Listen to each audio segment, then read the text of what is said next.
Uh, my name is Arthur W. Conquest III. I'm chair of the Town Meeting Members Association.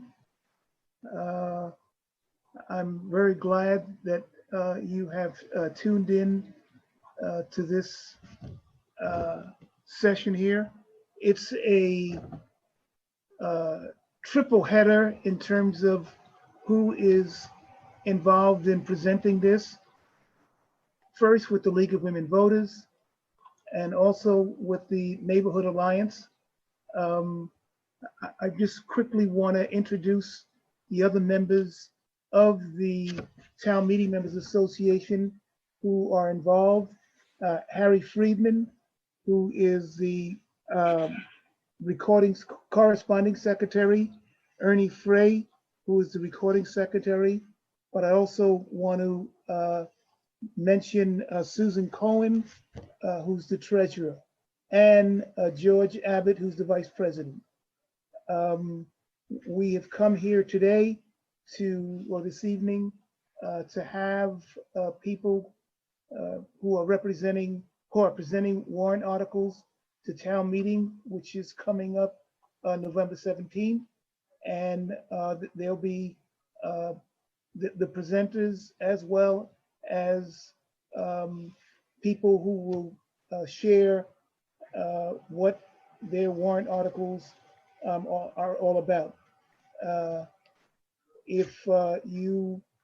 There'll be an opportunity for you to present questions, and they will be answered by the presenters.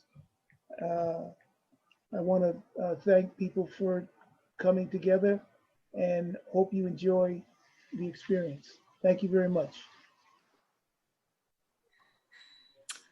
Thank you, Arthur. I'm Betsy DeWitt. I'm the League of Women Voters representative and president of our local Brookline League. I'll be the sort of meeting host tonight. What we hope to do is explain warrant articles that are coming before town meeting. The forum is intended to deal with a very few of the more than 40, I say very few. We'll try to hit the highlights, but there are 40 articles scheduled for the November town meeting. And we'll have a second session with another set of warrant articles on Thursday night. Tonight we're taking up, the theme, so to speak, will be housing in different formats. And we'll be dealing with a total of 5 warrant articles. On Thursday night, there's a larger range of subjects that will be brought up. But tonight we're taking up Articles 9, 10, 11, Article 12, and Article 13. And tonight we will ask you to put questions in the Q&A, which is a link at the bottom of your Zoom screen. We will try our best to answer the questions that are placed there at the end of the presentation. Each article is going to be presented with an explanation. We're not trying to do a pro and con. We just want to try to help everybody understand them.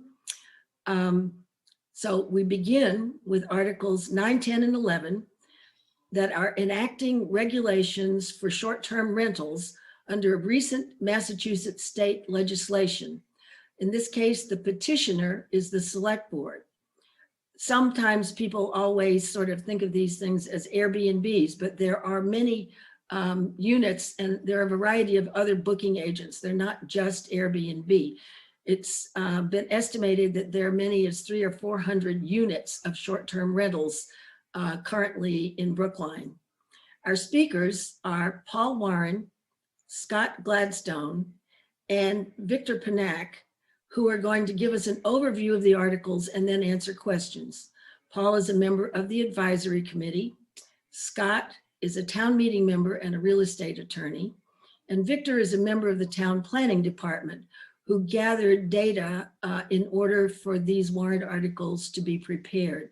So I am now prepared to turn this over with one comment, and I don't mean to influence anything, but we do know that both the select board and the planning board are recommending favorable action on language that was amended by the advisory committee on these 3 articles. So, Mr. Warren, I will turn this podium over to you. Thank you so much, Betsy, and thank you for organizing the forum. I'm going to share my screen here. Let's see if we can make that work. Aha, so it does work.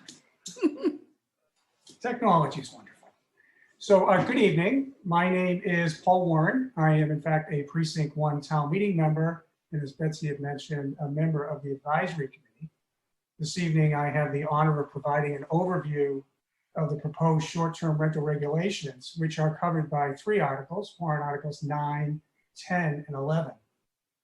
I have 4 slides for you to help me with my remarks, and so that you can, kind of follow along. I promise I will not cause you death by PowerPoint, which I'm sure some of you have sat through before. I will provide a brief background on the articles, their objectives, and some key aspects of the proposed regulations so that we don't have to read through them all tonight.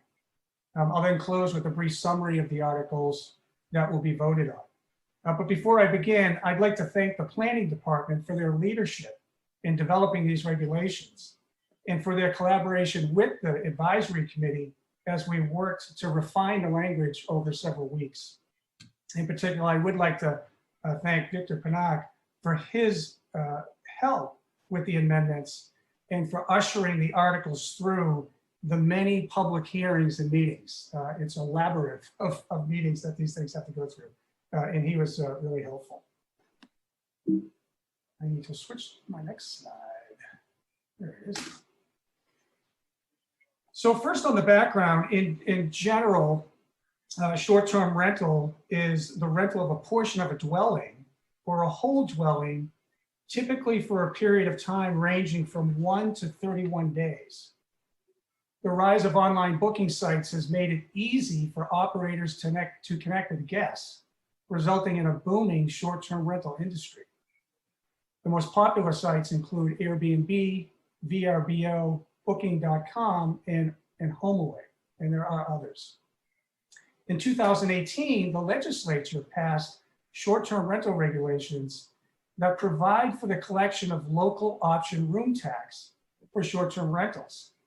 Between July of 2019 and June of 2020, Brookline received approximately $435,000 from this tax revenue source. By way of comparison, during the same period, Brookline received $1.3 million from traditional lodging located within Brookline. It is important to note that Brookline receives the room tax collected by the state, even if we do not have regulations in place. So if these regulations don't pass the town meeting, we still would be able to collect the revenue. Currently, short-term rentals are prohibited in Brookline. Enforcement is handled by the building department on a complaint-driven basis. And in fact, a number of short-term rentals have been shut down as a result. Town meeting took up the topic of short-term rentals in November of 2019 when it debated and voted on Warrant Article 18. At that time, town meeting voted to refer the article to the planning department, which was in the process of developing comprehensive short-term rental regulations. The articles that we are discussing tonight are a result of that comprehensive effort. So some key objectives for the regulations, in particular the amendments that have been put forward. The regulations as amended set out to meet a number of objectives, including the following.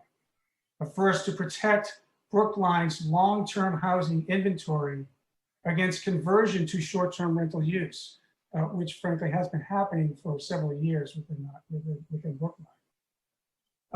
Also helping to improve housing affordability by providing operators with opportunities to supplement their income with short-term rental earnings. Ensuring the safety of operators and their guests by inspecting units to ensure that they meet current building and safety codes. Today, 400 short-term rentals are being operated and they haven't had health and safety inspections. We also want to encourage compliance with regulations and to minimize nuisance complaints. We also want to minimize the impact on residents of small condo associations, where buildings are typically older with poor soundproofing and are notoriously difficult to get consensus among all condo owners. And finally, we really want to gain experience with short-term rental regulations and enforcement through an initial measured approach, which is what these articles are proposing. I'm now going to torture you with some of the specifics of the regulations that are covered by the 3 warrant articles. There's a lot to them. I would strongly encourage town meeting members and residents alike to read them in the warrant and also the explanation. In the interest of time, I will highlight some of the key aspects of the regulations that I believe we really do need to focus on and discuss. And they include the following, which I'm going to go through. First is that short-term rentals would be allowed in all residential and commercial zones within Brookline, including office and industrial. The operator must be the owner of the unit, and the unit must be the owner's primary residence. This is in line with Boston's regulations, which they adopted to protect their long-term housing inventory. The operator must be present during the rental period, which can be between 1 and 31 days.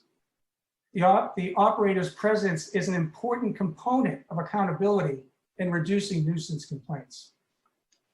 The operator can rent out 2 rooms to up to 4 guests for a total of 90 calendar days in a 12-month period. It is important to note that residents still have the option of renting up to 2 rooms to 2 lodgers for periods greater than 30 days. That's in our bylaws today. You can have 2 lodging guests in your home for more than 30 days or longer. In fact, that type of housing provides reasonable long-term housing for some of our residents. For those seeking to operate a condo in a condo association of 4 or less units, all unit owners must agree to the presence of the short-term rental being operated. This goes back to that protection and objective that we talked about earlier. An inspection is required at the time of initial application and at the time of renewal. A certificate of operation is automatically revoked if 3 violations occur in a 12-month period. A public hearing before the select board is required to have a certificate reinstated. The certificate may be modified or the certificate may be denied. Abutters within 300 feet of a short-term rental unit will be notified by the town within 15 days of a certificate of operation being issued.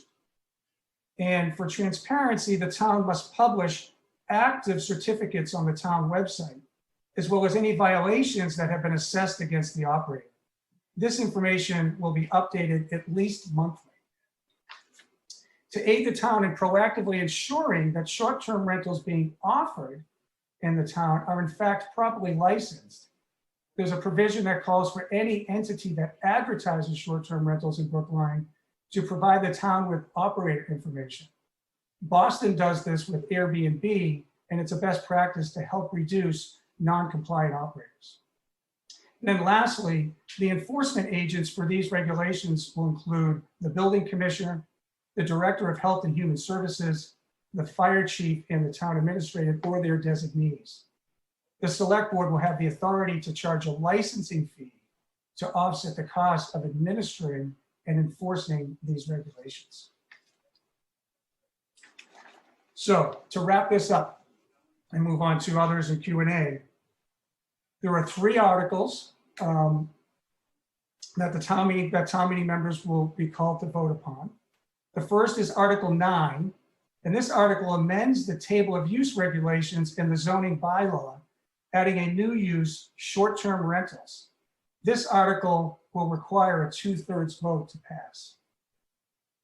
Article 10 amends the current bylaw to create regulations allowing short-term rentals and establishes the policies and procedures that the operators in town must follow.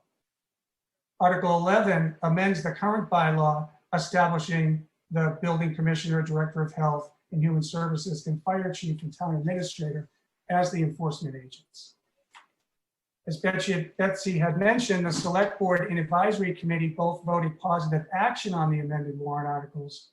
The select board voted unanimously, and the advisory committee voted 13-10 with 3 abstentions. The amended regulations have also been endorsed by the Housing Advisory Board and the Planning Board.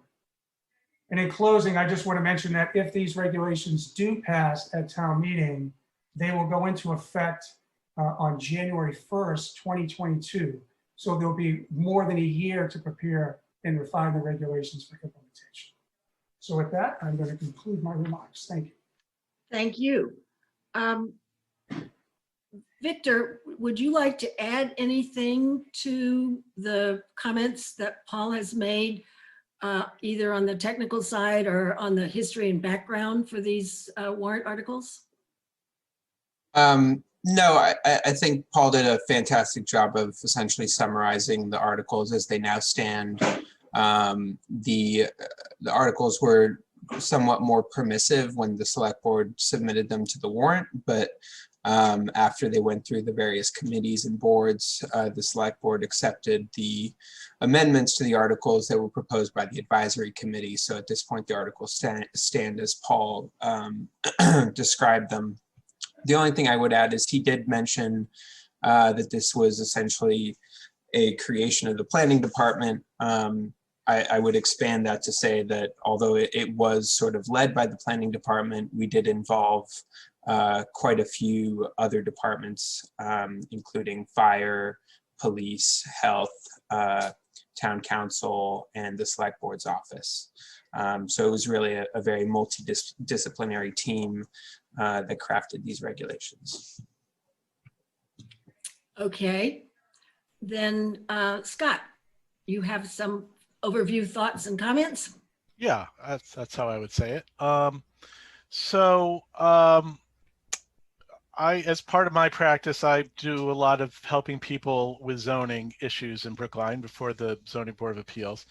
I had a client who had a bad experience with a long-term rental where somebody was staying in her spare bedroom, and there were drugs and there were other problems, and she had a terrible time getting him out because he's a tenant and tenants have rights, and you have to go through the eviction process. Meanwhile, this is not a an apartment in another town or down the street. This is in her house, and it was a terrible situation for her. She needed to rent her spare room because she needed the money, and the idea of these short-term rentals, particularly limited in the way that Victor and Paul and others have worked out, is really an economic justice issue for people who have trouble affording their expenses with the high prices of maintaining their house in Brookline. Originally, the warrant article, like Victor was saying, was very expansive. It actually allowed for short-term rentals that were in the other apartment in a building that were a duplex where you're the owner of one unit and you have an empty unit. Or if you're totally an absentee owner and you just want to, rather than rent to somebody long-term, just run it sort of as a hotel room. That had a number of negative possibilities. One, it clearly takes a unit out of the long-term housing inventory for the town. And two, it doesn't fit this paradigm of economic justice where you have somebody who needs to rent out their spare room in order to make ends meet. And that's why I'm very supportive of this small bite into short-term rentals, because it fits that paradigm very nicely.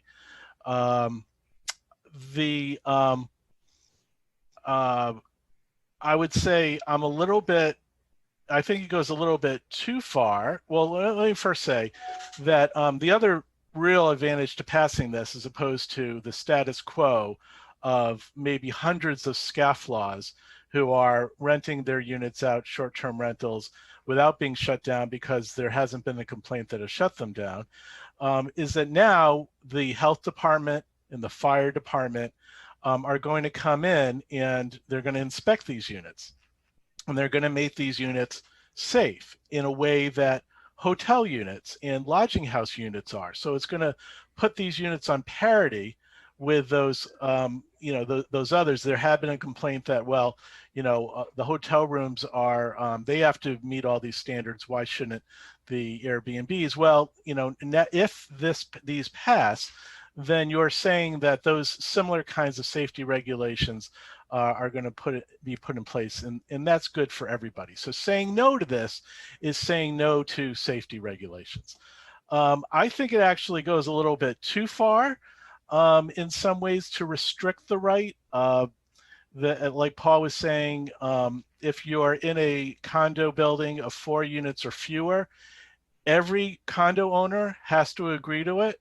So I don't think that fits the paradigm that I see as the optimal situation. If you have somebody who really needs the money, but is afraid of having the responsibility of a long-term tenant, it just gives a veto to somebody because they complain about hearing luggage being bounced on the stairs, or because they are afraid of strangers coming into their place, even though, any unit owner could have whoever they want as a visitor. But, listen, I live in a single family home. I know I don't live in one of these buildings. My kids do. But again, I see this as an economic justice issue. And if somebody needs the money badly enough that they're going to bring strangers into their home, which is literally what this is, while they are there, I think we have to give them the flexibility to do that. The 90-day limit per year is very interesting. What that essentially means is anybody who wants to do this and needs the money is going to then be limited to maybe just renting to students who only need a long-term rental for 9 months, and then the rest of the time, because sometimes it's hard to get a student to enter into a 12-month lease, or if they sublet for the summer months, and so you get sort of the same situation. So they'll be limited only to 90 days, which presumably would be during the summer, early fall, but there's nothing in the bylaw that says that it's limited to that time of year. As long as it's no more than 90 days in a calendar year at any part of the year, then that's the limit, and that's their right. So I would say it's irresponsible not to vote in favor of these things. I wish that it wasn't as restrictive as it is for that unit owner who is having to bring guests into their house. But I'm glad that we're going slower than the original proposal, which would have put units who are not owner occupied on the market for short-term rentals. That is not available anymore because of the amendments, and I think that's positive. Okay, thank you very much. We do have a couple of questions, and I guess I'm not going to direct them to any particular responder, and I think perhaps we'll start with Paul and see if Scott has any, he wants to contribute. The first question is, why treat small versus large condo buildings differently? The same issues for small condos would also apply to larger buildings. So what's the distinction there? Sure, that's a great question, and thanks to the individual who asked that question. Well, first of all, the number of complaints that the building commissioner gets is typically from these types of units. I spoke at length with the building commissioner, and they're not really coming from single-family homes; they're coming from these types of units. And the challenge with we call them the 4-floor walk-ups or smaller, is that a large portion of Brookline's multifamily units, either the brownstones on Beacon Street or the 2 families or 3 families in other areas, those have been converted to condos. And when those units were built, they weren't built with high traffic, transient commercial activity in mind. So stairways are narrow, the soundproofing in the buildings is terrible, and there's not a lot of common space. And so those units' ability to absorb high traffic is very low. In fact, I think the case that Scott, very familiar with because it's around the corner from me, that is in fact the exact situation. That individual lives in either a 3 or 4 story walkout, and there was lots of problems and dissatisfaction with one of the neighbors that's lived in the building forever. So if you bought into one of these buildings 20, 30 years ago, expecting that you were going to be in a commercial building, in a residential building, suddenly you've got commercial activity going on at all hours of the night. The people can check in at 1 in the morning. It's pretty disruptive. It's very problematic. So to answer the question, why smaller units are not the larger associations? These smaller units it's notoriously impossible to get any type of agreement with a unit of 4 or less. They can't agree. They just can't agree. And so they're never going to change their bylaws to be able to exclude short-term rentals. Now, most of the large condominium associations in Brookline have already done this. I was the president of a large association. We put in our bylaws. You have to, if you're going to rent out your units, have to be for greater than 3 months or something, or 2 months. So it excluded that. So two answers. These buildings really aren't designed for the high traffic of a short-term rental. And 2, these associations aren't set up to agree on something like this. And we would put these residents at a great disadvantage to suddenly thrust on them the right to someone else in that 4 or less unit to suddenly have a commercial activity. So that's why it was put in. So I would. You want to add something? Yeah. So I would flip that on its head, actually. And I mean, I would think it's beyond the scope of the warrant article to get rid of the 90-day restriction or to increase. I'm sorry, not the 90, but the. Well, actually, it's interesting. Maybe it could be amended to get rid of this, but I understand the politics of it behind that question. So yeah, Paul was saying, so now one unit owner can, if we didn't have this restriction, one unit owner could decide to have Airbnb and impose that on the other unit owners in a smaller building where, people might be in each other's business a little bit more. But I would flip that and say, okay, this person who needs the money is being told by any one of the other unit owners, no, I'm sorry, you might need the money, but I don't want it, and so you can't have the money. So you cannot have this. You can do a long-term rental with all, but okay. So, but what if you make a bad choice there? Short-term rental, they're going to be gone in a couple of days, by and large, maybe a week, but usually shorter. The long-term rental, you have a bad pick there, that affects everybody in the building as well.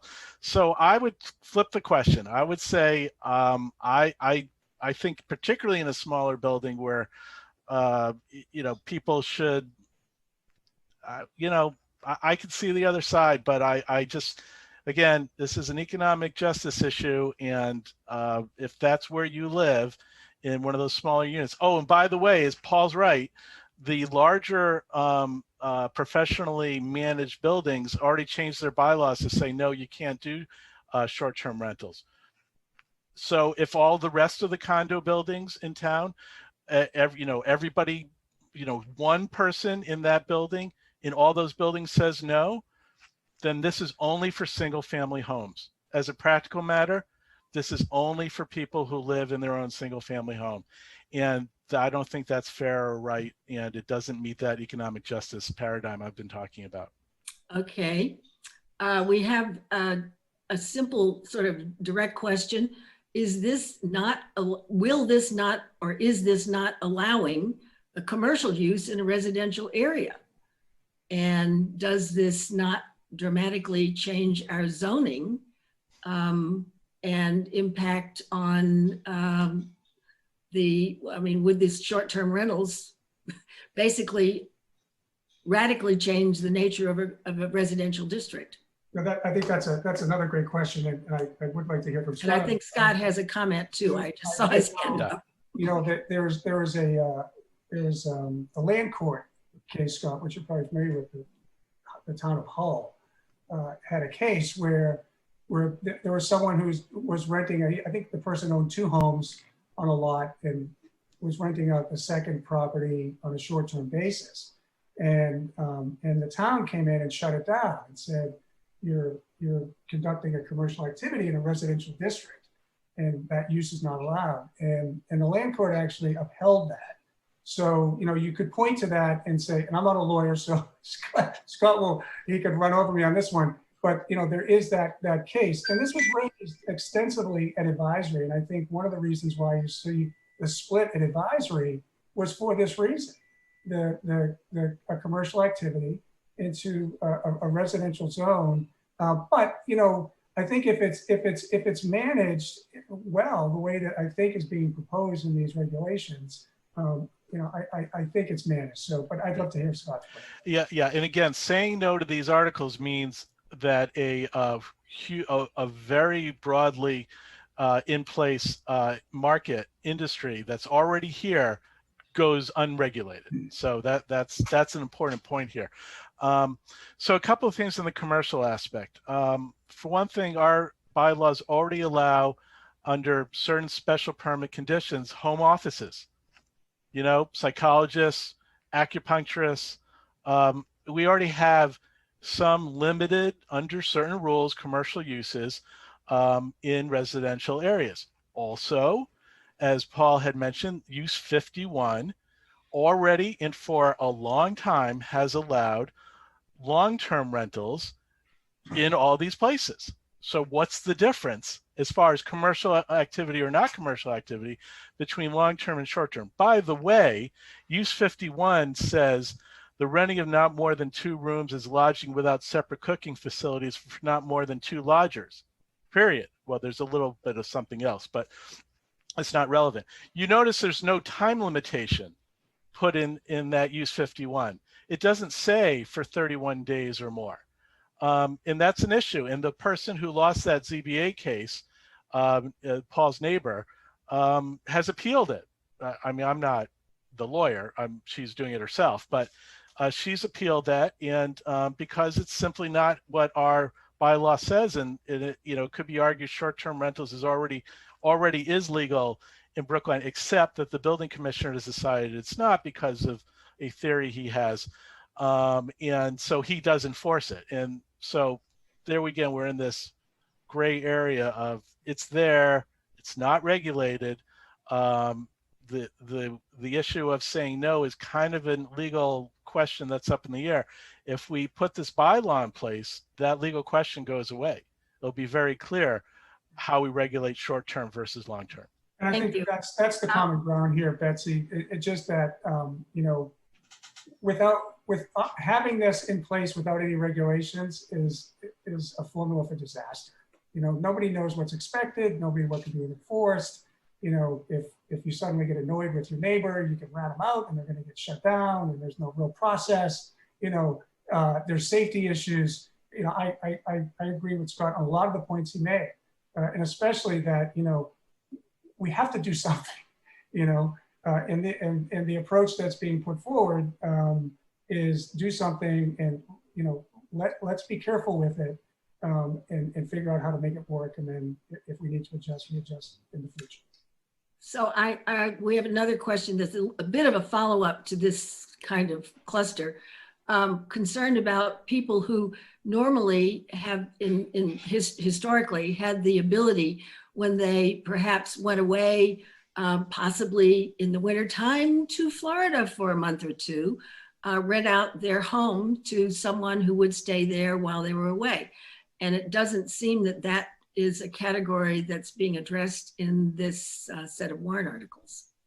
Well, in fact, it is addressed. It's not allowed. So if you... Well, that's my thought. I think the question was, why can't I do this? I've been doing it for years. Right. So if you go to Florida for a month, or in British Virgin Islands to spend the winter, first of all, congratulations. And then, 2, you can continue to rent out that property to a longer term lodger. The reason why the articles, the regulations call for a person to be on site. Is first, that's in line with our other lodging solutions within office within Brookline. There needs to be an on-site manager. Now, they don't have to be there every second, but they need to be around and reachable. And two, there's a correlation between, absentee, hosts and problem properties. If the operator is not present, we want the operator present because it means that there's going to be someone on site. They're going to respond to problems, and the nuisance issues are going to go down. So if someone calls the police and the police show up, it's not, well,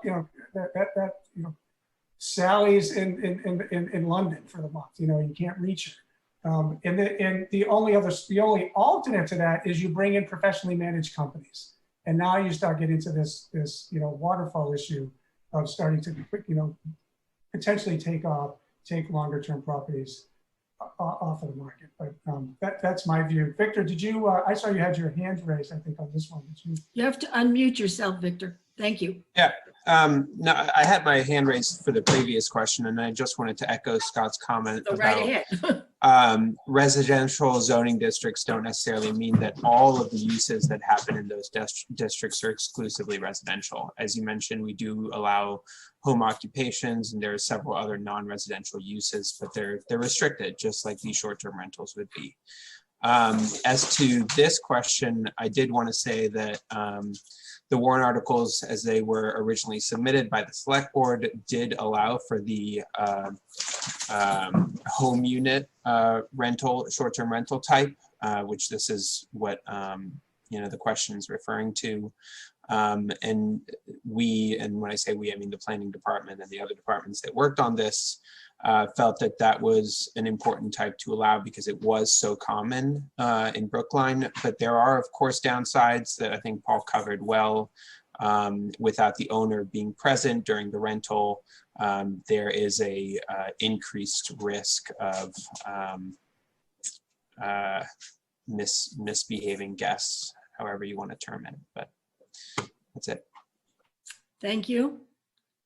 We have time for one more, which I'm going to actually expand slightly, because the question is, would the fees more than cover the cost of administration of the program? And I'm going to expand that to say that my impression from my own personal experience, both being on the licensing board and serving on the select board, was that we have not been able to fully fund the currently legal inspections that take place in lodging houses. And so it seems to me this is a huge expansion.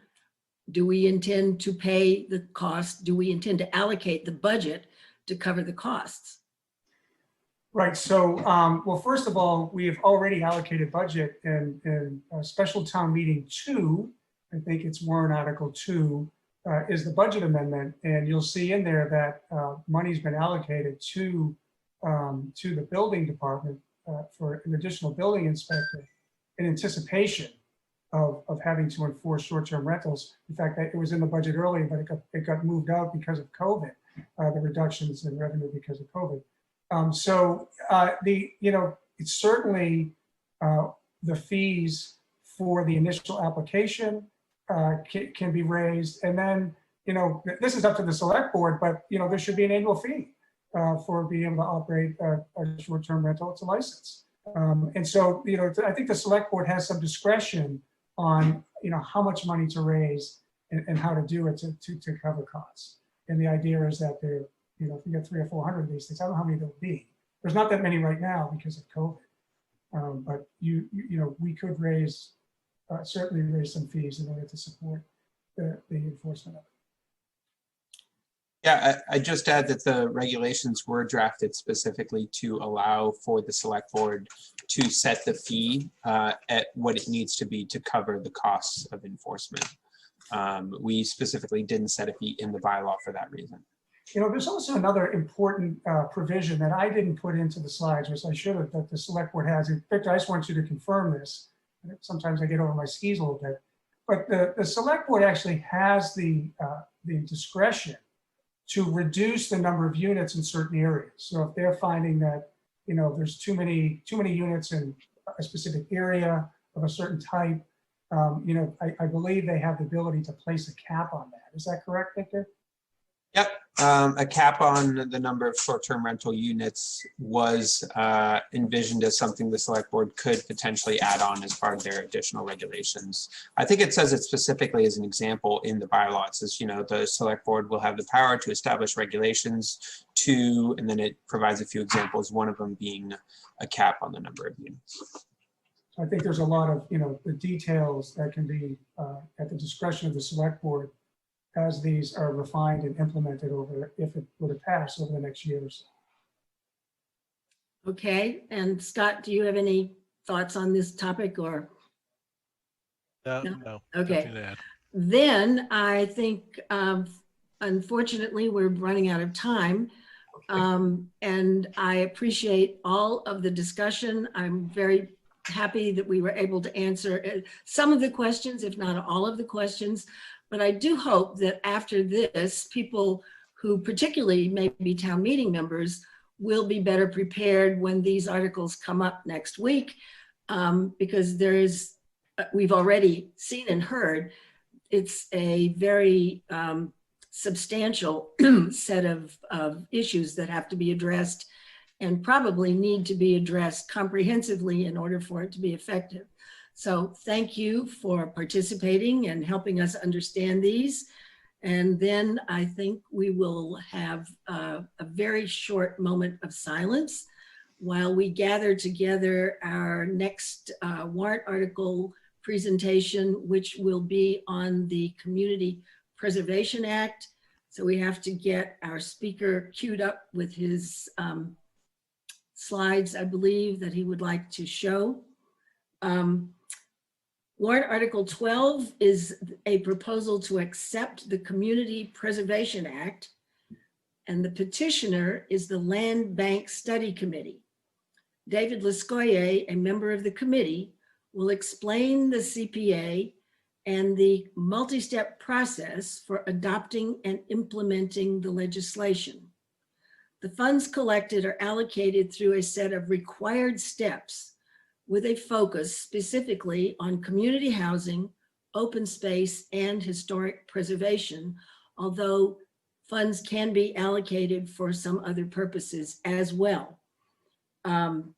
This concept has been brought before the town previously and did not pass. But one of the distinct differences is that the first time the proposed tax addition, the CPA tax amount was the highest percentage allowed under the state legislation at 3%. This time, the proposal is for a 1% increase in property tax. And at this point, I will turn the mic and the screen over to David Lescoyer, who I hope has his screen sharing queued up. Is that right, David? I'll have it shared up as soon as there we go. Okay, good. You can only share one at a time. Right, sorry about that.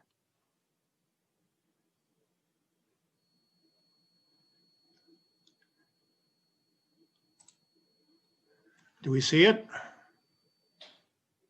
Well, I'm not seeing your share yet. Got a view of you, but no screen share.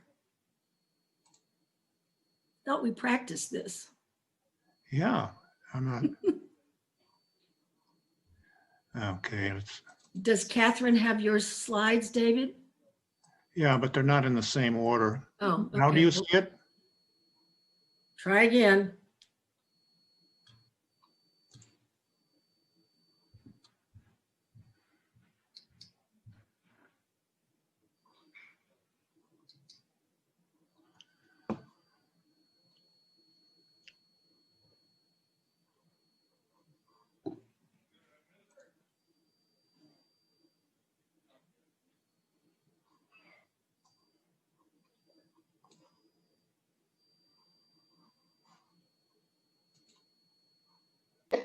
David, why don't I start sharing and you can walk me through which ones to move to. Okay. Oh, no, Right?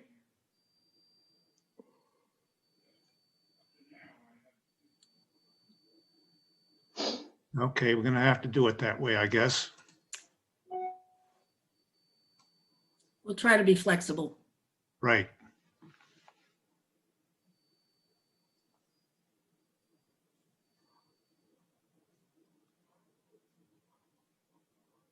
Catherine, we're not actually seeing the slide. It's just a white bar. Ah, okay. They were just up on my screen. It looks like you shared an annotation board, Hmm, a whiteboard. yeah, no. There we go. Can you see them now? Okay. Yes. We need to jump around a bit because I changed the order. My name is David Lesquier. I'm town meeting member from Precinct 11. And I'm a member of the Land Bank Study Committee. So first of all, what does the Land Bank Study Committee have to do with the Community Preservation Act? The Community Preservation Act is the descendant. The Land Bank idea is the ancestor, and they were formed in Nantucket and Martha's Vineyard. And then the Cape Cod Compact wanted to have a land bank. And then Senator Duran worked many years, almost 2 decades, to bring about a legislation that allow other communities statewide in Massachusetts to adopt something. But in the meantime, through all of that process, what it started as a fairly limited and specific idea on the islands became a broader opportunity for towns. Now there are 186 of them as of last week, and 9 more communities in Massachusetts joined at very favorable, wonderful 60%, 70% vote. So here we are, our Preservation Act. What does it do? It offers, this is the high overview, or offers additional, otherwise unavailable funding dedicated to acquisition, protection, preservation, and support for open space, parks, community housing, and historic features. Betsy, the moderator, mentioned that this had come before town meeting previously in 2006 at a higher rate. Now, the Land Bank Study Committee brought it down. The allowed range is between 1% and 3%. We're down to 1%. And somebody asked, well, if we had passed this in its current form, as it's on the warrant for town meeting next week, in 2006, where would the town be? It would have collected already $38 million for these purposes. So now we need to jump to the slide about implementation. It's a few in, so go forward. It's not the next one because I changed the order. Keep going.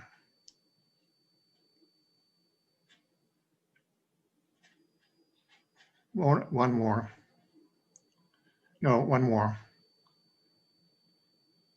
Okay, here we go. So I wanted to jump to this because this is really what we need to maybe look at first. I realized as I was thinking about this. Well, where we are now is in the left-hand box. Town meeting approves the placement of a question authorizing the placement of the question on the town election ballot. That's what we're talking about tonight. That's what town meeting will vote next week. And that will place the question, which has been on the ballot before, as Betsy mentioned, and again in May of 2021. And hopefully this time the voters will pass it. Newberry land acquisition just passed in this last week. So there is an appetite for, I think, the kinds of things that the Community Preservation Act can do for Brookline, and we'll be campaigning for that. After that, the town needs to enact a bylaw, which will organize a committee, which is the next thing I'm going to cover. And then once we have the bylaw, the select board will appoint that committee. And then finally, the committee will begin reviewing proposals and make recommendations to town meeting to appropriate funds for CPA purposes. Now we need to go back to the beginning. Go up. Keep going up to the second slide. Okay, this one. So the way it works with the Community Preservation Act, the act provided an incentive to cities and towns to participate. So there's money collected at the registries of deed for property transactions, recording deeds, and those kinds of things. And that money goes into a statewide trust fund and is distributed each year to participating communities. And this shows the history of that. Started before 2010 with the first few communities. We're getting 100% match.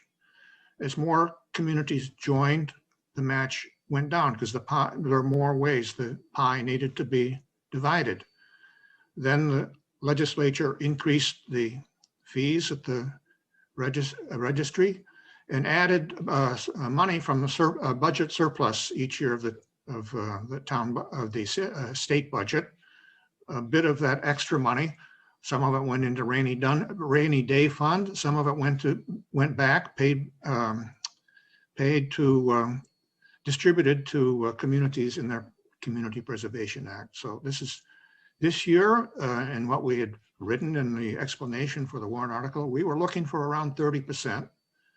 And now with COVID, the budget surplus isn't likely to happen. And the Department of Revenue says, as warned towns should be looking for a reduction. So now we're looking at 12%. The next slide is cash flow. So here are the two parts that we've talked about. One at the top left is the trust fund that collects fees from registries of the counties all over the state and maybe adds state or surplus leftover money from the state budget when the state's doing well, as it has for the last few years. In the lower left is the surcharge that the voters are hopefully going to approve and will be collected along with the property taxes. So at the 12%, the match would be around 280,000, and the amount collected through property taxes, 2.3 million, a total of around 2.6 million. And then now we go to the next slide, up to the next slide.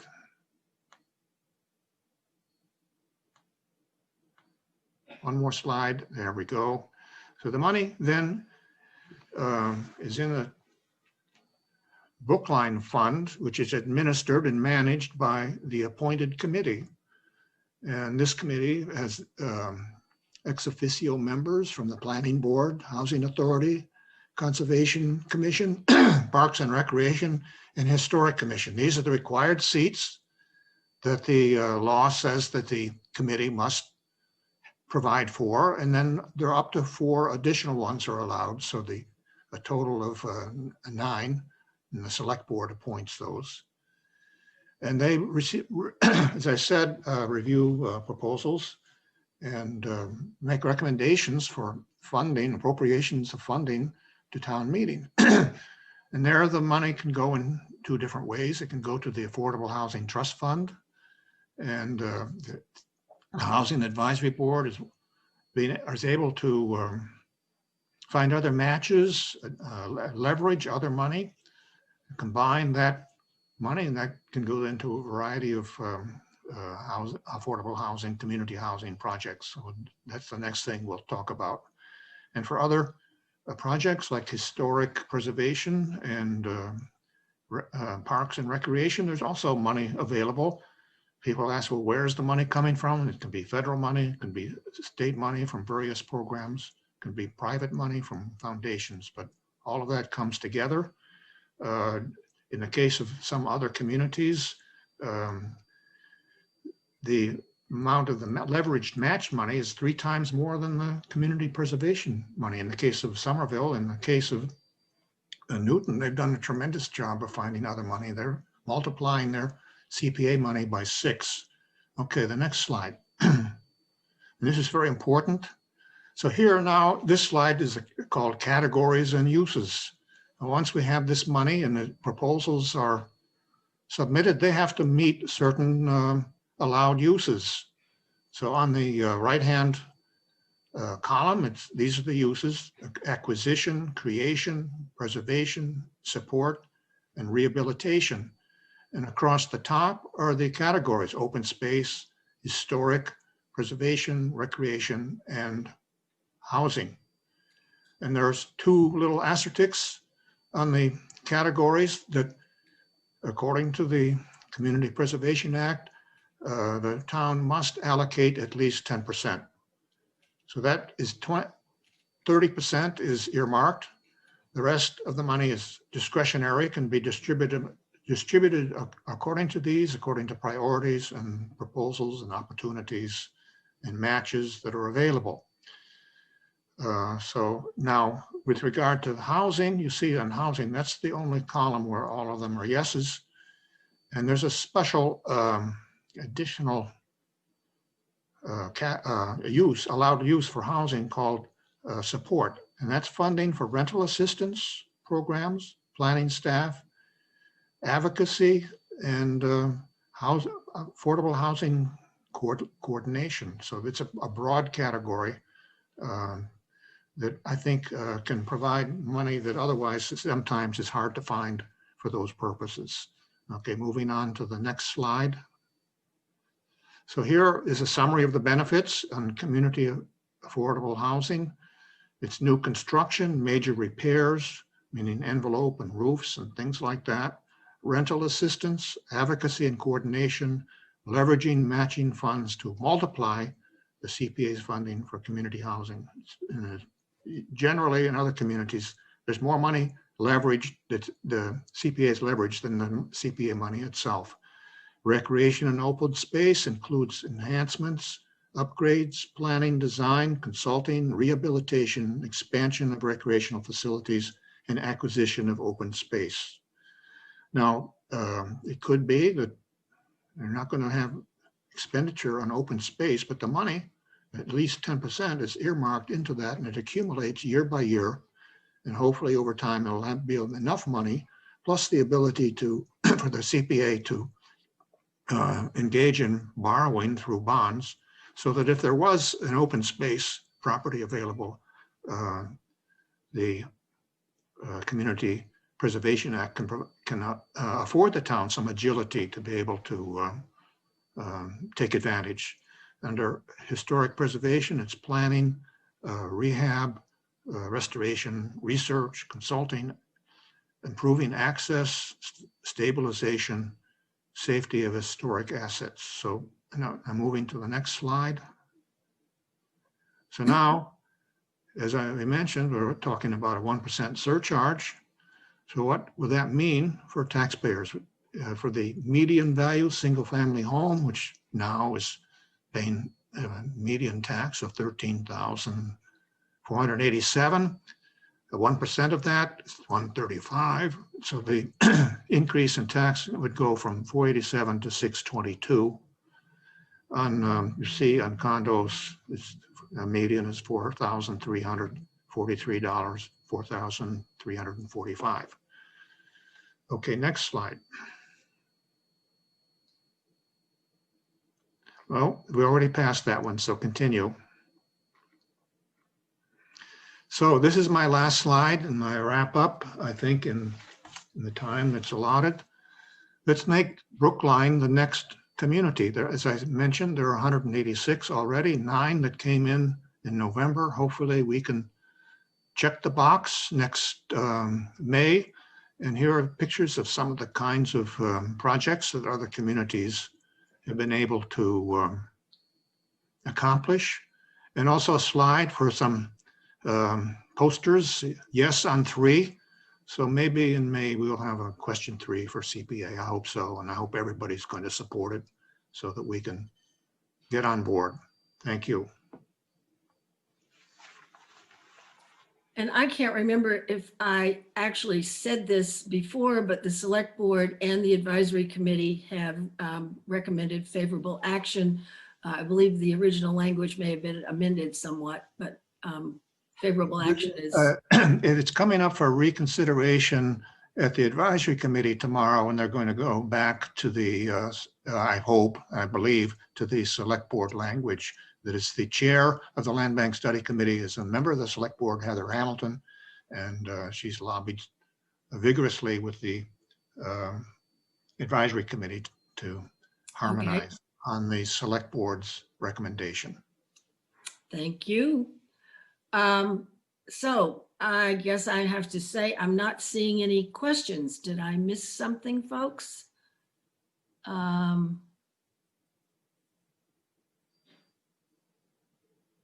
So I apologize. If you just give me a moment, I will look carefully.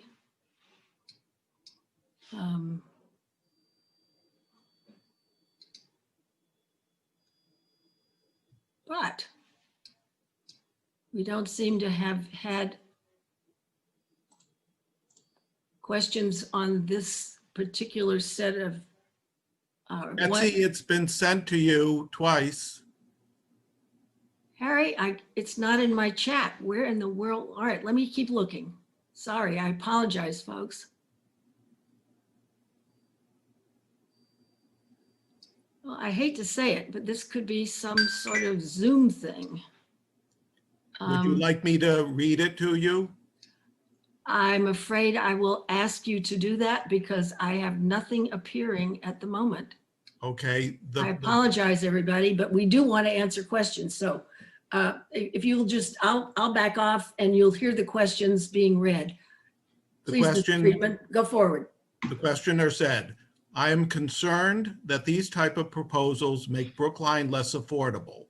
I am particularly concerned that since the maximum allowed by the state is 3%, we may start with a 1% tax increase and continue to add until we reach 3% over time. Is it possible to start with 1% and increase to 3% later? The answer is if town meeting or anybody wanted to increase it, it'd have to go back on the ballot. If you want to increase it, decrease it, or change it in any way, it requires a vote of a question on the ballot in May. Regarding the affordability, there are, I forgot to mention, some exemptions. First of all, every resident of Brookline who now is receiving a Chapter 59 exemption, that's elderly, widows, veterans, disabled, is automatically exempted from the surcharge. In addition, there are two other exemptions that are in the warrant article that will be implemented by town meeting's favorable vote. That's for any owner who would qualify for affordable housing at the low income rate, that's 80% of AMI, is exempted from the surcharge. And for elderly, it's either low or median income, which means 80% AMI. We estimate that about 150 property owners would qualify, and that's been taken into account in our financial projections. Thank you, David. I am not seeing additional questions. Betsy, the only other question regards low-income residents, which I think David just answered. I do have some questions. It appears that people do not understand how this is working. So I just want to state that they type the question into the Q&A. Betsy is not looking at the Q&A. I am taking the Q&A questions, copying and pasting them in a separate format so that Betsy sees them in chat, to which the attendees do not have access. So when people keep asking me, where did you pass it on to? Why did you pass it on? Did you pass it on? The answer is yes, I did. Those are the And- only questions, Betsy, on the CPA. Okay, thank you, Harry. And just for the record, I did eventually see the last question in the chat. It appeared. So I guess we're just a little slower than we thought we would be anyway. But if there are no more questions with regard to Article 12, the CPA, we can then move on. I just want not to cut anybody off. David, do you have anything further you want to add? No, I would be happy if there were more questions. I think that we're looking for a favorable vote in town meeting, and then a campaign really to explain and advocate adoption of this. As I said before, if it had been adopted years ago when it first came up at the 1% rate, by now we would have $38 million of benefit for purposes that are otherwise not available in the town's very tight budget. Right. I guess the sad part of this is if it were to be passed now, the ability to accept, or I should say the percentage share that would come from the state is dramatically reduced from the first time the CPA was put on the ballot. Anyway, moving on. Last but definitely not least, we have Article 13, which is offering a program for property tax relief for qualified senior home owners.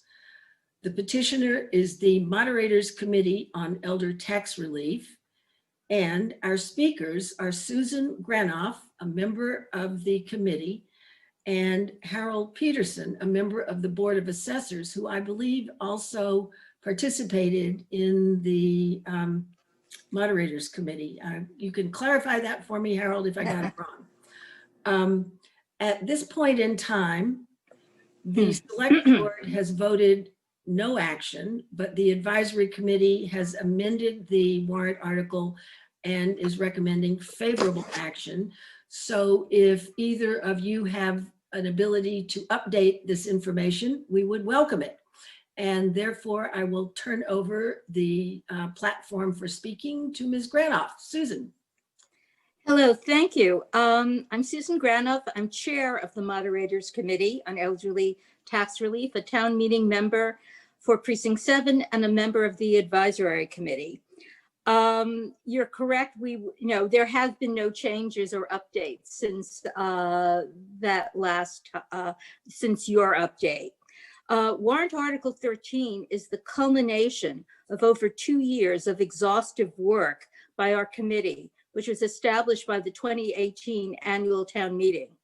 We were charged with developing a new property tax exemption program for Brookline seniors on fixed incomes who are having difficulty paying their rising property taxes and who are not being helped sufficiently or at all by existing Brookline programs. The result is Warrant Article 13, a targeted senior tax exemption proposal to help Brookline senior homeowners most in need.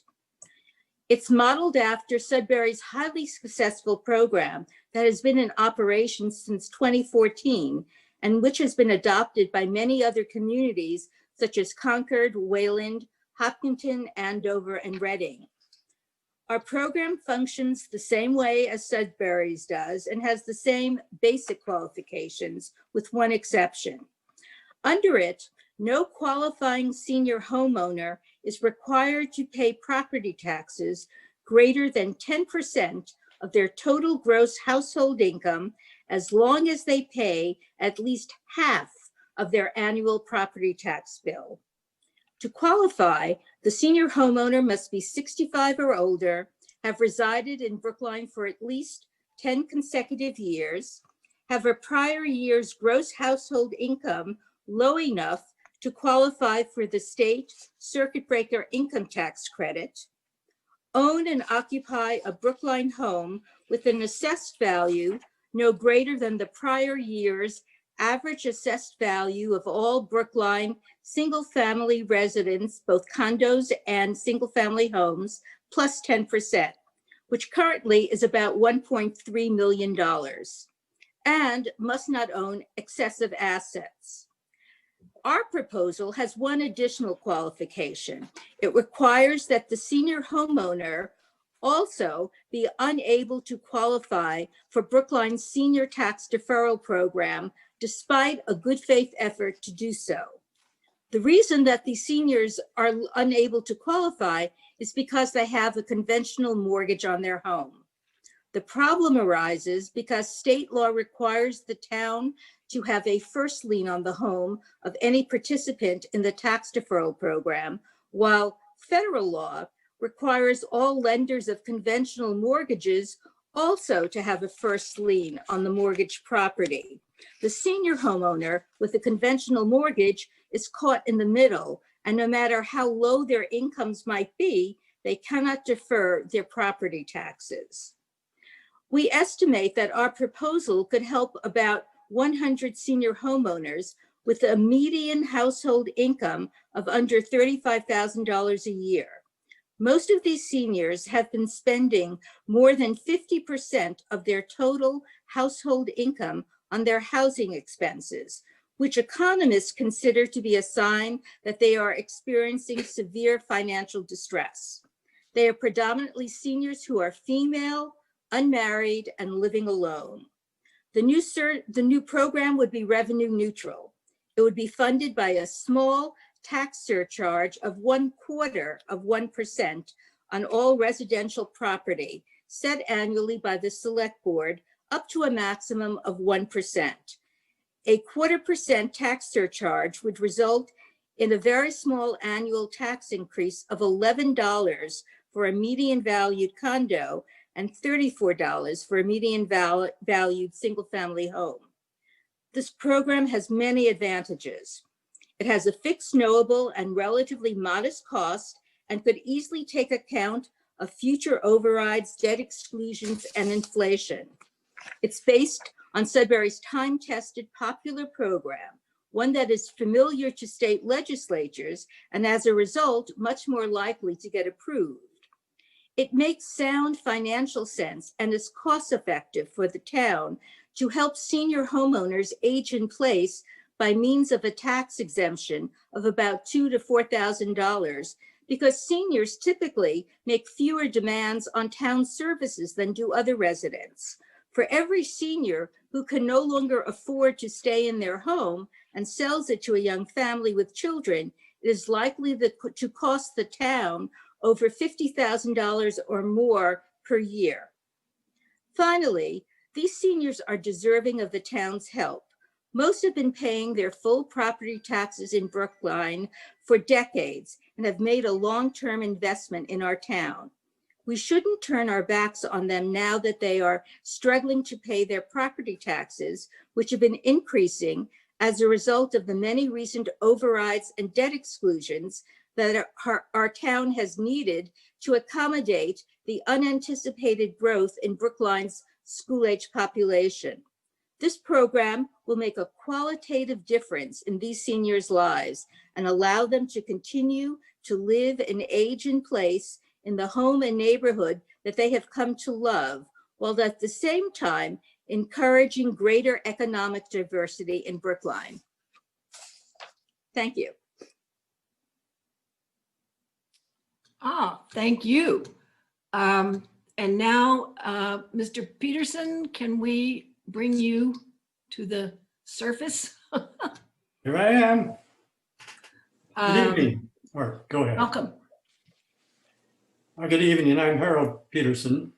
I want to thank the organizers for the chance to speak tonight, even though it means missing a part of the Patriots game.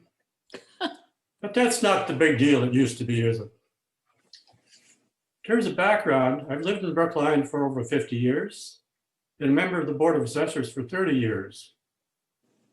Was a member of the Senior Tax Policy Committee 4 years ago, of the Override Study Committee 3 years ago, and recently of the Land Bank Committee. That brings us to the Moderator's Committee on Senior Tax Relief. where I've attended a majority of the meetings, as a liaison with the assessors.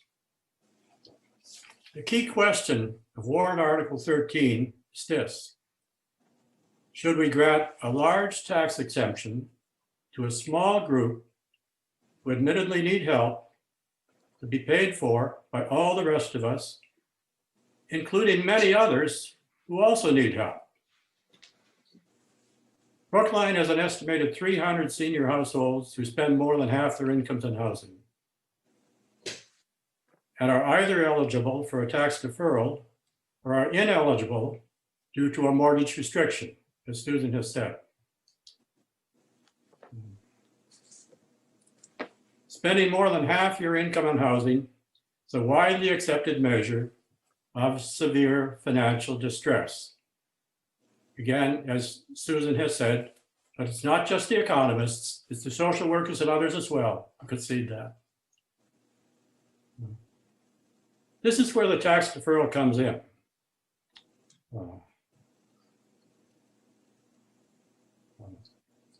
Under which taxes can be deferred until sale of the house or death of the owner, at which point the deferred taxes must be paid with interest, but interest at a very favorable rate. See, when we go back to spending more than half your income on housing, it's a signal of future financial distress unless the person has assets they can draw upon to pay their bills, substantial assets. And that's where the tax deferral comes in. It's a chance to use your assets to turn into cash to pay your bills. So we have 300 senior households in severe financial distress, and an estimated 200 are eligible for the tax deferral. And yet we have just 9 in our tax deferral program. How can this be? 200 who are seriously stressed and could defer their taxes, and yet only 9 who do so. I did an analysis in my work with the prior senior tax committee, showing that under conservative assumptions, most of these seniors could defer all of their future taxes for as long as they lived and still pass on far more to their heirs than they would have dreamed possible just 10 to 20 years earlier. And yet we have just 9. It appears that a large number of seniors who have paid off their mortgages are determined not to take on additional debt, even on very favorable terms. This view is buttressed by comments from seniors who have appeared before both the prior senior tax committee and this committee. We've asked people seeking tax relief why they don't apply for a tax deferral, and have received answers that reflect a deep-seated aversion to taking on new debt. We understand that. The American dream has been to buy a house, work hard to pay off the mortgage, and then to be debt-free. Both tax committees were sympathetic, but were not prepared to recommend tax relief to people who could, in their view, defer all of their taxes and still have a substantial equity position in their house. I've come to believe that a deep aversion to debt can be every bit as much of an impediment to taking a tax deferral as is a mortgage restriction. How else do we explain that we have just 9 when we have 200 who are in severe financial distress who could take it? Thus, I fail to see the justice in granting a huge exception to one group of seniors while increasing taxes on those of equal need could not bring themselves to apply for a deferral. Moreover, I believe that those denied a deferral due to a mortgage restriction have options for relief that do not impose taxes on anyone else.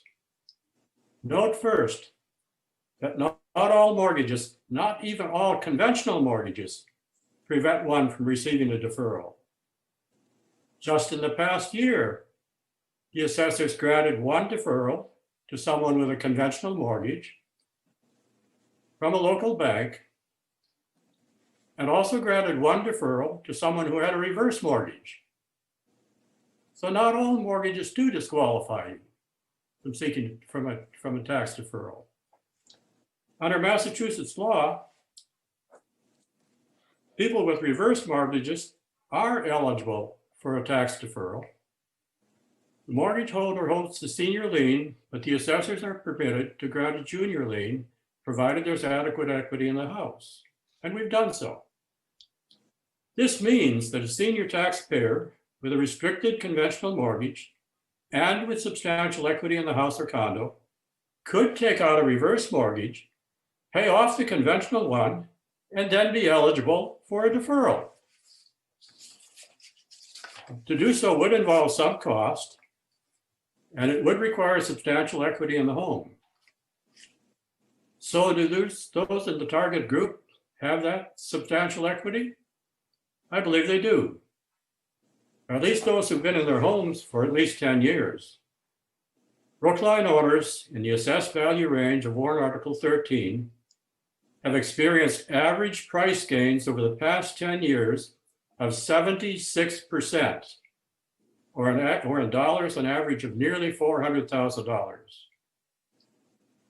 Virtually all owners, even those who had a mortgage 10 years ago but made interest and principal payments over the years, have more than enough equity to qualify for a reverse mortgage and thereby become eligible for the tax deferral if they choose. Thus, we are talking about giving a large new exemption up to 1/2 of the tax bill to people who, for the most part, are income poor but asset rich, and who could, if they chose to do so, become eligible for a deferral. Yes, there's some cost to switching from a conventional to a reverse mortgage, but there is also a serious emotional cost to debt-averse seniors in applying for a tax deferral. That's evident. It's not clear that one cost is greater than the other. So why should one group get a huge exemption while the other is asked to pay more? And if a reverse mortgage is not to one's liking or not attainable, are there other ways for those with a restricted mortgage to attain relief? Many of our seniors live alone in homes with 3 or 4 bedrooms. Might they downsize to a smaller home or condo and pay off the mortgage, thereby immediately reducing their housing costs, and then within 5 years becoming eligible for deferred tax deferral if they choose? Or might one living alone with 2 or 3 bedrooms consider taking in a companion who might share in paying the tax bill?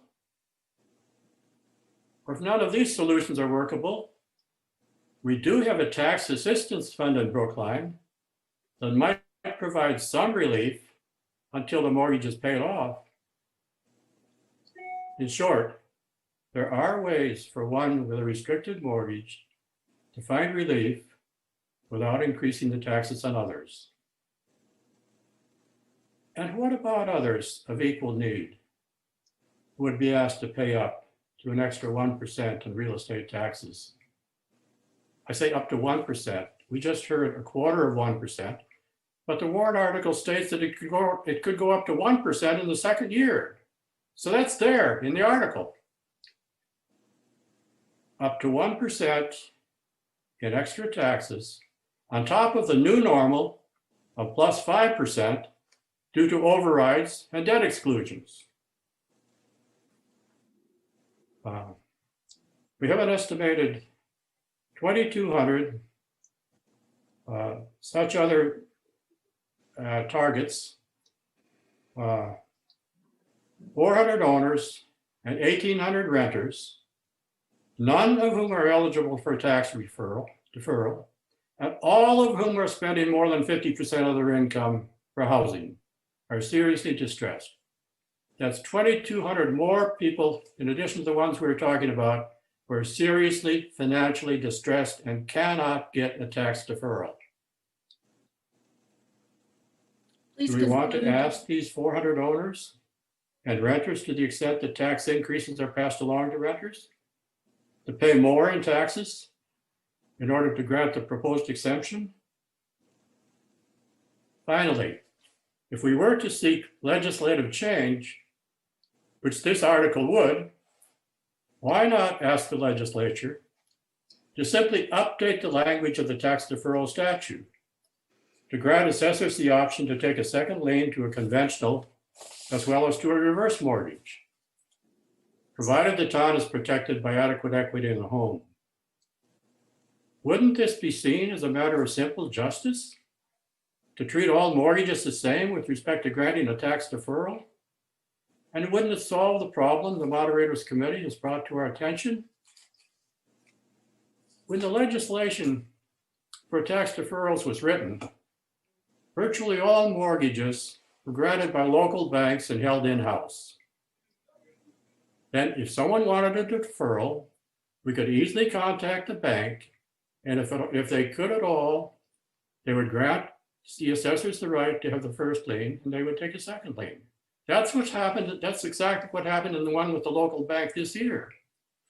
But then once mortgages became sold into the secondary market, and we had the financial crisis in 2008, we got new federal legislation that insisted that those mortgages always maintain a first lien. So those are the ones that we were talking about. And but not all mortgages were. Please conclude. And I'm saying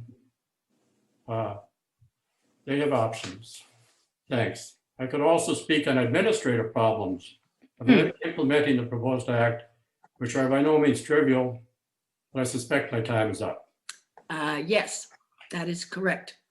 So let's take some questions, and maybe that will help people to understand. Could I just add some information in Sure, response? You may. Okay. I'm sorry. Please do. Yes, thank you.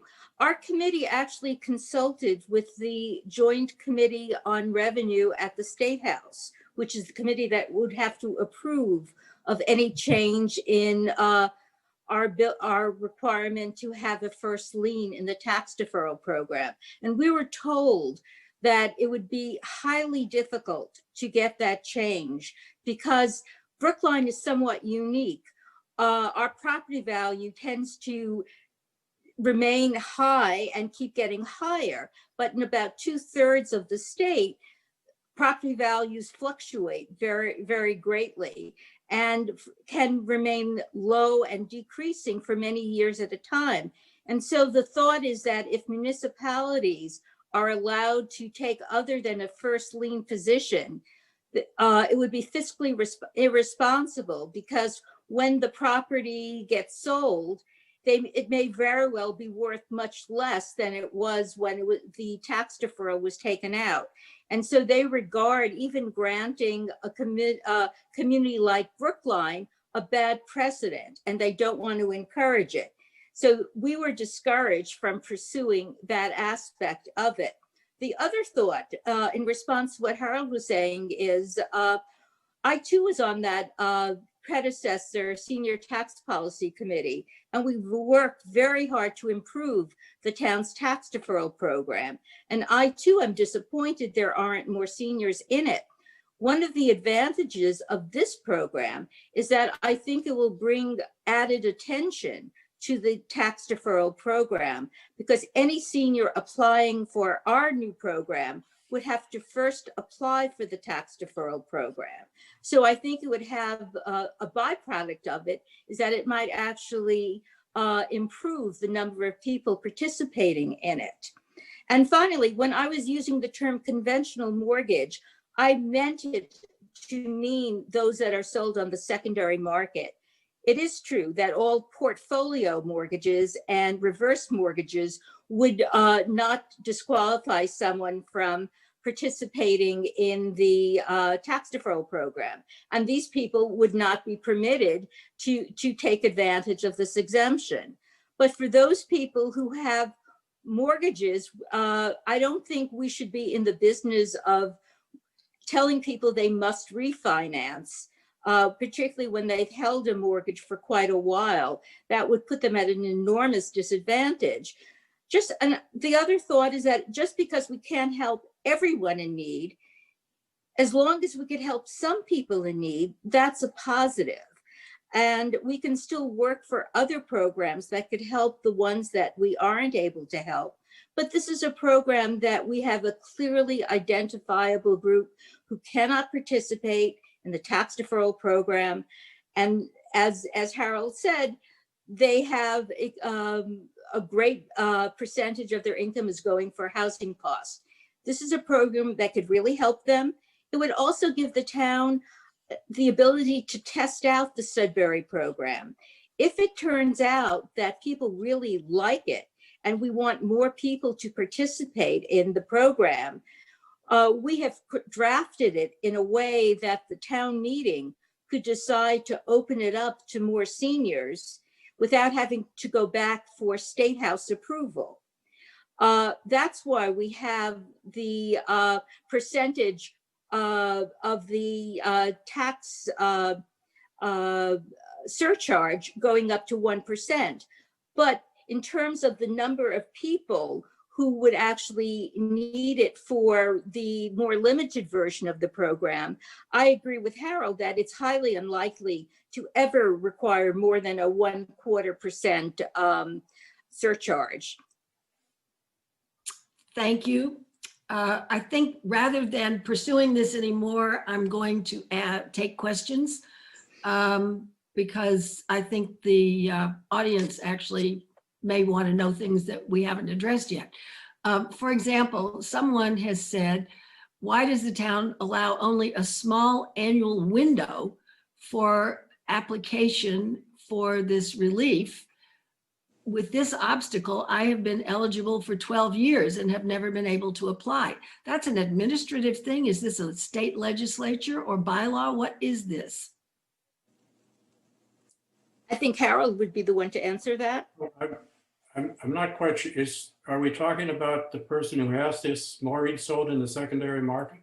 I have no idea what Certainly, sort of. anyone else can apply for a tax deferral at any time. I mean, for any fiscal year, there's a period of there's a deadline, but we're delighted to talk to anyone. We're trying as hard as we can to get people who are eligible to apply for tax deferrals. We've tried to publicize it, but we keep hearing, that there's just that people just don't want to take on the debt.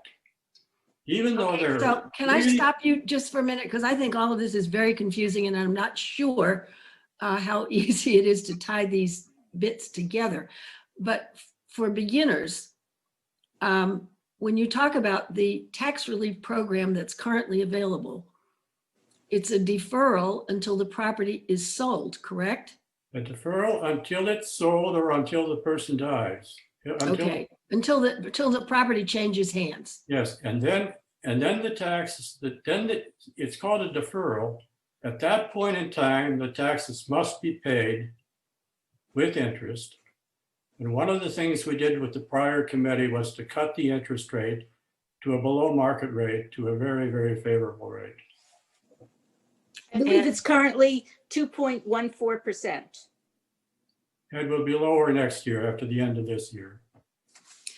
Okay, so what someone else has asked, and I think this is partly because of the complexity of these issues, and I know you have both tried to make it clear and understandable, but I'm still going to ask these questions because I think it will help. Clarify, please, is this a deferral or an exemption? I think Susan is the one to answer. Yes, this is definitely an exemption. Okay, and the existing program that we were just saying is currently available, which has very few participants, is the deferral program. That's right. Correct. Okay, all right. I hope that clears things for few people. Then there's another question that says that people don't know enough about these programs, and should there be better opportunity to do, or should there be more outreach directly? I'm guessing from my own experience that the assessor's office can document who the eligible people are. And therefore, perhaps there could be an annual note to the property owner to say, have you considered any of this? We don't know people's incomes, so we can't talk.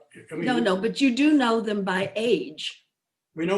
Sure, absolutely. We know the seniors, yes, but, and through the senior center, we've made great efforts to try to publicize the program. Okay, but on the other hand, if every person who was age qualified got a notice, they could then determine whether or not they were eligible, and those people who are not eligible would just be eliminated. We have a brochure, and we could certainly send it to every age eligible individual. Age eligible. Yeah, I'm not quite sure how easy it is to find the age eligible. It's not something we have on our books in the assessor's office. I think we could make a pretty good stab at it, but there should, so I'm not, in other words, we don't record how old the taxpayers are anywhere on our records. Well, somewhere I'm betting in the town clerk's office, there's a record of age and whatever. So Absolutely. Moving on. The brochure, Pardon? brochure could certainly be sent to anyone, and of course Yeah, right. Okay, now there's another sort of related question, which I think it would help to clarify, and that is, would the age eligible people who have lived here long enough have no mortgage on their property because the purchase was made 30 or 40 or 50 years ago? Is that a condition or set of conditions that we're aware of? Well, I think that we discovered that a fair number of seniors took advantage during the recession to refinance. And so that's why we were surprised at the number of senior homeowners who had been living here for decades who still had mortgages. But that seemed to be one of the explanations that when any kind of investments they had plummeted and they were short of cash, many of them took out mortgages to cash out and to have to help them get through that very troubling time.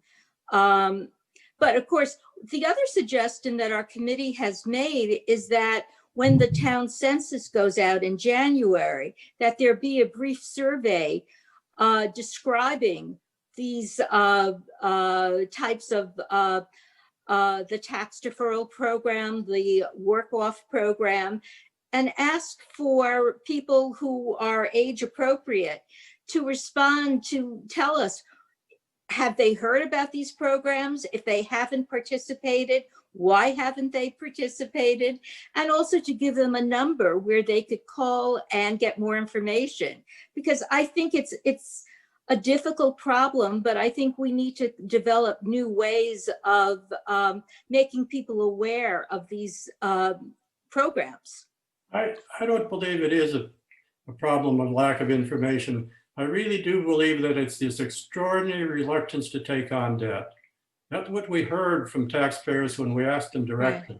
They just that would be part of the survey. We could ask them if they haven't participated, and that could be one of the choices, and it would be anonymous so that they wouldn't have to, I think that we could get some really good feedback as to why that program hasn't been as successful as it should be. And in fact, this current moderators committee owes its very existence to two taxpayers who filed a petition at a prior town meeting asking for tax relief, and who made it clear that they were not willing to take on any new debt. They were not interested in tax deferral. And it's a little ironic, isn't it, that they asked for tax relief, and now they're being told they're going to have to pay more taxes under this article. I find that a little bit ironic. Well, I think this is a very complex situation, very complex, and in the sense of having to combine both legal and financial, how should I put it, matters. can be very confusing. But I'm going to move on to one more question. If we can just take this, it's again, sort of a follow-up. The question says, instead of applying for a deferral, could a senior paying half of his or her income on housing just borrow against the value of the home and then use that loan to pay off any debts or property taxes? I think one of the problems, the particularly targeted group that we have, those where the median income is $35,000 and would make it very difficult for them to qualify for additional loan or mortgage when they already have a mortgage and possibly a line of credit for, say, health emergencies. These are people who, if you're spending more than 50% of your household income on housing costs, are not considered to be really worthy of getting additional mortgages if you go to the typical bank or mortgage lender. So I think that they particularly would have difficulty doing that. If you have a lot more money, of course, I'm sure and a lot of assets, I'm sure you could do that, but those aren't the people that we're trying to help here. So do you have something you'd like to add, Harold? Yes, I just point out that we have a lot more people than these 100 who are in the same boat. They're severely financially strained, and many of them don't even have assets that they could borrow against, that they could turn into cash. So we have, I believe we have far more who are equally in difficulty, who are going to be asked to pay more in taxes, maybe not a whole lot more, but more in taxes, so that a small group can have their tax bill cut by as much as half. I mean, I find that almost incomprehensible, frankly. Okay, we are now nearly out of time. So I just want a sort of a general broad question that's in my mind. I believe one of you mentioned providing information through the Senior Center, and there is, based on the questions that have been raised and comments both of you have raised, it seems to me that additional education and outreach is still one of the useful activities that could be undertaken, whether or not this warrant article passes, based on the existing relief programs that are available. And I'm wondering, was there ever a sort of a working relationship with the Senior Center to try to follow up and reach out to people with whatever literature and information is available? Right. I know I've worked over the years, I've worked with Gary McCabe, our former chief assessor. And I know that he would go to the Senior Center every year, and he would also do a presentation in Town Hall every year. And there are people who are hired by the Senior Center to provide advice and information to anyone who calls with questions about how to go about getting additional aid in terms of paying property taxes. So the Senior Center is a great resource, as is Town Hall and the Assessor's Office. It's just a question of making people aware that they could pick up the phone, even during COVID times, call, and they will get an answer from one person or another. Well, and I have to admit, when I asked the question, I was thinking about historically, not necessarily what's reasonable right this moment, but I'm glad to hear that that's something that has at least been part of the program to try to educate people. Because I would agree that there are certainly arguments to be made for providing relief under certain conditions, but it's also very clear that property taxes and property values make the discussion much more, let's call it, difficult and complicated. And I'm going to say also, we've talked about some other programs that are intended to assist people. Certainly, one of the things that the Community Preservation Act might do is generate additional funds for affordable housing that would theoretically provide some relief to those folks who are not homeowners, but who definitely need and want to stay in the community in a place they can afford to live. So these are big deal questions that I'm afraid we can't totally answer and solve all together tonight. I'd just like to let people know that our committee's report, our final report, appears at the end of the combined reports. And I don't know if anyone has actually noticed that it's there, but we go into a lot more detail about the existing programs and make other recommendations. And so people might actually find that interesting if they would like to explore the subject in greater depth. Very good, helpful information. Thank you very much. But I do believe we are now at the conclusion of the forum tonight. I thank all of the contributors, participants, the questioners from the audience. We really appreciate helping to try to get these difficult matters out in front of the public for discussion. I'm going to say briefly, Arthur, do you have anything you would like to add, Mr. Conquest? I just want to thank all of the participants for their thoughtful contributions to this event, but also especially I'd like to thank Betsy and also Big and Thesis in particular, Ernie Frey, Harry Friedman, and who else did I fit? No, Catherine Florio. Thank you very much. And we look forward to working with you down the road. I think it's is it next week? Yes, we will, I hope, gather together again on Thursday night for another set of warrant articles.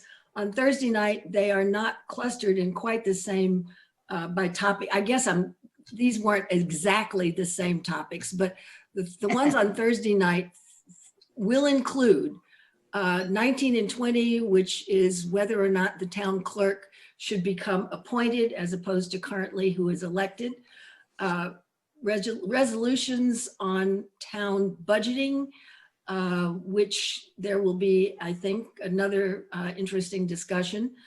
A resolution on increasing housing in the town. And the last item is a set of resolutions proposing stipends for the select board and for the school committee. So those are the topics for Thursday night at 7 p.m. Again, an online Zoom forum. And we look forward to having all of the same, if not more, people joining us. And we look forward to seeing you on Thursday. Thank you very much to all of the petitioners, all of the speakers, and to our supporters. I am not going to duplicate what Arthur said. See you all again Thursday evening. Good night. Night.